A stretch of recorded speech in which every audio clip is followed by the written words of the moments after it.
It was twofold, actually. So number one, it was our industry research that highlighted an increase in production in the iPhone.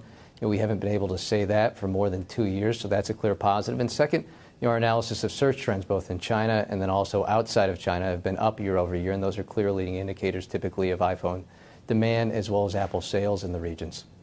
Is there any concern? I understand that now hardware is going to be a tailwind, right, going into the end of the year, as opposed to a headwind, which a lot of people had anticipated. But are there other headwinds that are sort of unknown at this point? I mean, Apple was in the news recently for now removing the Map app, which was used by Hong Kong residents and protesters to avoid police. And I'm wondering if that sort of China uncertainty plays into the last quarter of the calendar year again.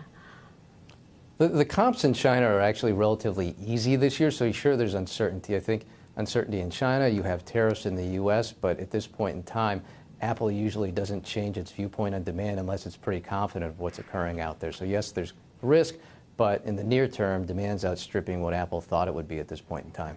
And in terms of the demand for the new phone, Shawn, what's your forecast in terms of the mix of phones?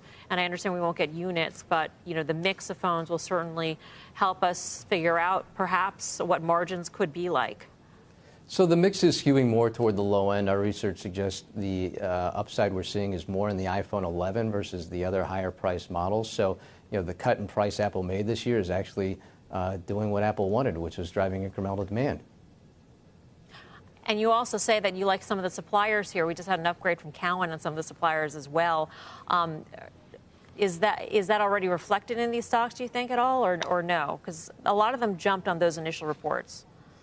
They have jumped, and so Qorvo, Skyworks, Broadcom, Texas Instruments, Amphenol within our coverage list all have high exposure to Apple, and so I think the forecast for the September quarter or December quarter, at least in terms of consensus estimates previously, weren't reflecting strong iPhone demand. It was a pretty meager outlook for the back half of the year, so we've had some jumps today, but I would expect probably as we go into earnings season, even more of a follow-through on that business as we see the true upside come into the numbers. Do these strong sales numbers puncture the idea that people would wait for a 5G phone?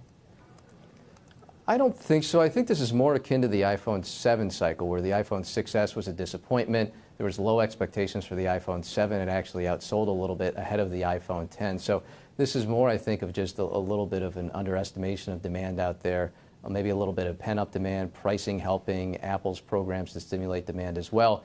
And then there's still potentially even more upside for the 5G iPhone in 2020. This is more of an interim bump versus people pulling ahead of 5G.